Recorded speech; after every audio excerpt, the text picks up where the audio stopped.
Now, to begin with the manual migration, you'll first have to download the files of the hosting account.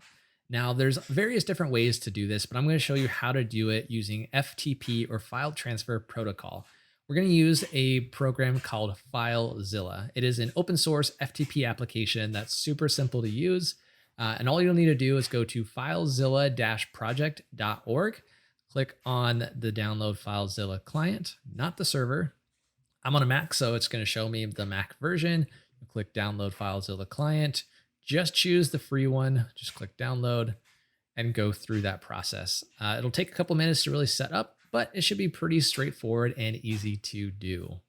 Once you have Filezilla open, you'll notice in the top left, you'll have a section for host, username, password, port, and quick connect. The host is typically the IP address of the server or the domain name if the domain is going to the same server there. If you're using something like a CDN, you're not going to be able to use the domain name just because it's going to try to connect to the CDN, not your actual server, so the IP address is needed. The username is the FTP username, the password, FTP password, and the port is in the way that you connect from your computer to the server. Now, this typical port for FTP is 21. If you're using sFTP or secured file transfer protocol, it's typically going to be port 22 unless your hosting provider has altered those settings. Now, most of the time, it's pretty easy to find these settings within your actual hosting account. So if you're having some trouble locating these, just look at your hosting provider's help guides or contact support to get pointed in the right direction. I'm going to pause here and just enter in my details.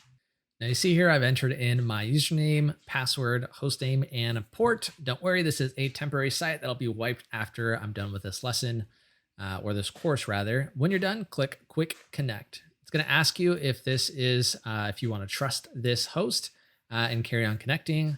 Typically, if it's something that I'll be going back to, I'll trust and add this key to the cache. It's going to do a bunch of stuff connecting to and from the server. And then on the right-hand side, you can locate all of the files on the remote server. You can see the WP admin, WP content, the includes, and all of the root files. And now on the left-hand side here, you can see the chaos that is my downloads folder, but it's everything that's on my local machine. And now, when it comes to migrating a manual WordPress website over to and from a new hosting provider, you don't have to download every single file. So the WP admin includes, and all of these files here are what's known as WordPress core files. And that means that they're pretty much identical from hosting provider to hosting provider. They're the default files for this software of WordPress. All you need to do is download this WP-content folder, and you just click and drag it over.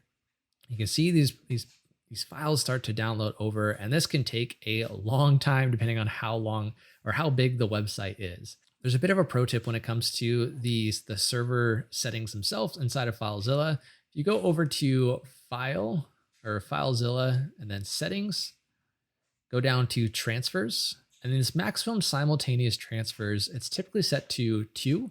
You'll want to set this up higher. I usually go around 7. I found issues connecting at 10.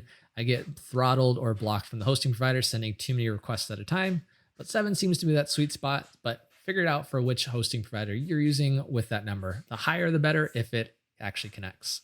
That means it's going to download 7 files at a time versus 2 files at a time. And obviously that's a lot faster, but just let that go. It's going to take a while. Alternatively, you can, if you have a file manager in your hosting account using something like cPanel, you can just zip the file in cPanel and download it from there. It's a bit faster, but I'm showing you the manual grunt work way to do it. On the next section, I'm going to tell you how to actually export your database from PHPMyAdmin, and we'll just sit back and let this thing go.